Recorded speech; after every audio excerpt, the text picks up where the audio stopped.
Hello everyone, it's Sean, and I have installed the headlights on the Auburn. The front and rear bumpers have been installed. The hood ornament. I tried putting on the windows and putting the glass in, but that didn't work, so it's going to remain windshieldless. But the back lights have been carefully painted red, as you can see. I'm going to wait some time before I put on the decals, although because I want to see if they work in the water. Yeah, and you don't want to disturb the head. Well, it's not going to. All right, give me 1 minute. All right, I'm back. What I have here are stickers. Now, let's see here. So you have these white stickers, right? And you have the license plate sticker for the Auburn. Look, same width. So all I have to do is put one of those license plate stickers over the white one, trace it out, and then write Auburn 1 on it in dark blue Ontario ink, or medium blue, and you've got it. Here's an example of the two Remington steel license plates, but there's a good representation of Auburn 1. Just needs the crossbar. So I'm going to use the magnifying glass to make sure I can give it the one crossbar and make sure that I'm not actually in the shadow when I'm doing it.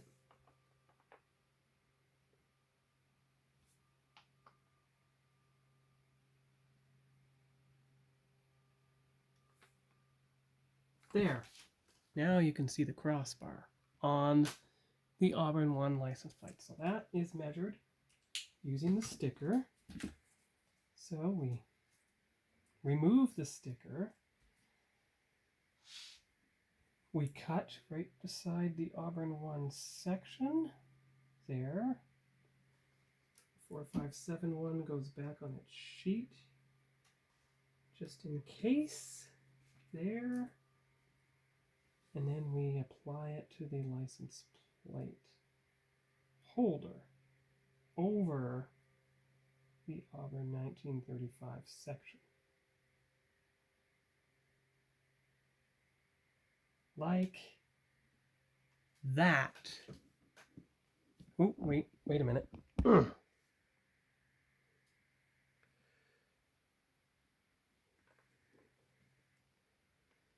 There you go. There.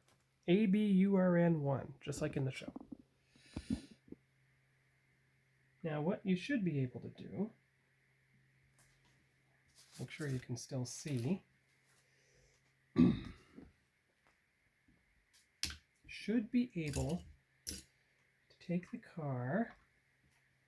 Oh, you can't see it yet. All right, give me 1 second. There we are. So, should be able to take the license plate holder. Might have to use the tweezers to put it into position. But it should be able to not fall through. No. It's supposed to be able to fit. Oop, come at it from above. Here we go. It's supposed to be able to fit behind this light. Now, the irony is you might be able to wedge it into place. If I can wedge it above the light, then it won't interfere with the light.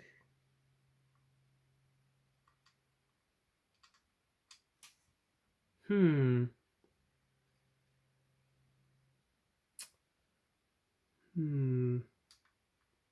glad I'm doing this before any glue is applied. Well, it's kind of like that. Zoom in.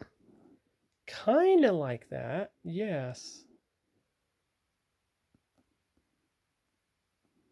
But I have to nudge it over a bit so that it goes right behind the light. That should work. What I'm thinking of doing, if I could cut off just that part of the peg, I could create a downward peg and nudge it into a hole which would allow it to be put into the car.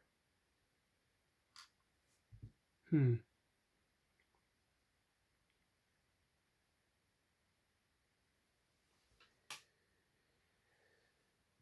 at the car, see? And it's so hard to tell. Is it actually mounted onto the taillight? It's so hard to tell. You know what I'm going to do? Ontario has front license plates. It's my mom's Christmas present. She lives in Ontario. I am going to cut. It's not fitting on. It's not staying up. I'm lucky the headlights went on. So what I'm going to do is I'm going to try and put it underneath the front bumper instead. I know that's, it doesn't really show where it goes that way. But it's easier. And I'm going to try it. So all we have to do is cut off this little section there, because it just refused to work. Cut off that little nub.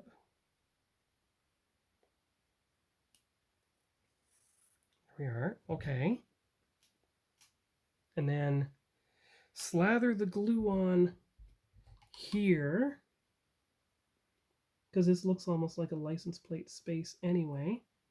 Put the glue on the back of the license plate. Try not to get it on my fingers. And then try to get the piece to go there. Just like that. Now I'm holding it in place, hoping that it will actually stay. You see? You see? Zooming in again. Oh, that's 10 times zoom, but give it a moment. See? There you are. Now zoom out a bit. Because you have to adapt with some of these kits just to get it to work. And that's best I could do. I know it's not the 1930s spot, but this is a 2020 car, so 2023 actually. So just shift it over, make sure it's centered, make sure it's straight.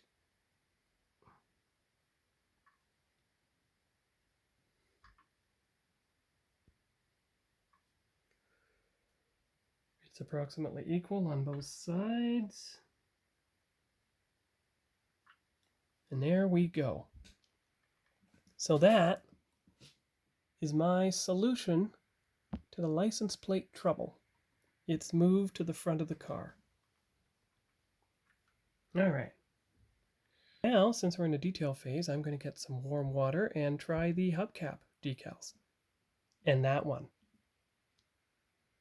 On both sides they go. Can't make out number 10 anywhere. Number 8 is in supposedly the center of the front lights, but looks white anyway, so you don't have to worry about that one. All right. So I'll be back. So here are the hubcap decals. I'm going to use them first, cut them out and everything, and we're going to see what we get. If it doesn't work, I leave them off. But I would hope that those supercharger decals will work. We'll find out. The first decal appears to be on successfully. I tried to get it mostly horizontal. So now we'll try the right front and move on to the other two.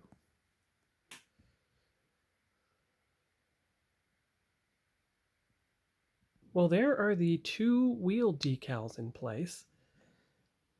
I'm not going to try to put the tiny door handle decals, which are right, number 5 and 6 in place, because I was able to use the fine tip Sharpie to do it. But I will try and put the supercharger name in place. That's decal number 7. Is the first supercharged decal in place, supercharger. So now we do the other wheels. So there you go. Between the Krylon chrome pen for the door handle and the gas whatever that is, and that decal, you've actually managed to get it working. And there's a good picture. So now I'll move on to the port side. Now I'm going to see if I can magnify on the decal for a minute, because I want to show you something. It's the final decal, so I'm taking, let's see. All right, magnify. Hold it with the tweezers. Look. Okay, don't magnify that much.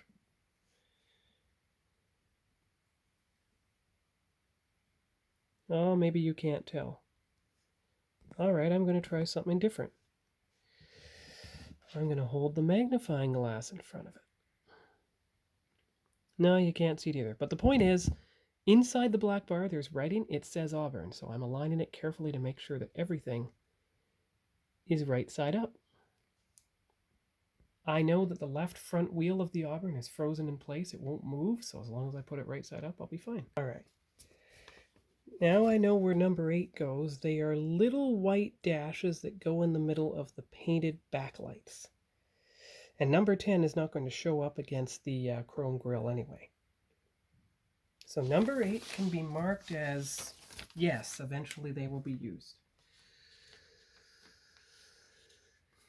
But for all intents and purposes, because I still have to wait for the paint to dry on number 8, the Auburn is complete. As you can see here, let me zoom in a bit. There we go. See, the hubcaps are on, the door handle decal's on, the supercharger decal's on, and there's the picture. So now I'm going to take pictures of the Auburn with an appropriate backdrop in the other room. Okay, so there it is with a more cardboard backdrop. Back side, and this orangish white lighting shows some of the creamy color, and the left side. So now I'm going to set up the final backdrops, which will be the probable thumbnail for the final part of the video. Unless, of course, it's Mom holding it at Christmas.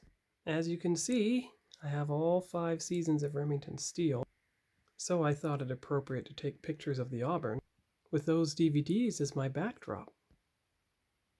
And I'll get a few angled pictures also. All right, here we go. Angle 1.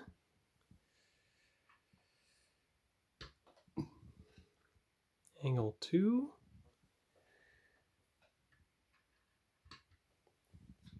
Angle 3. And angle 4.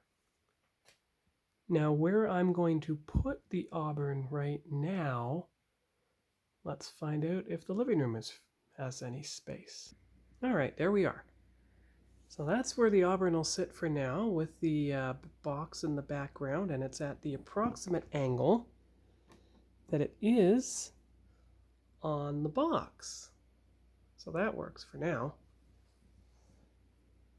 And that way it's always sitting behind me. I see it every day when I go to work.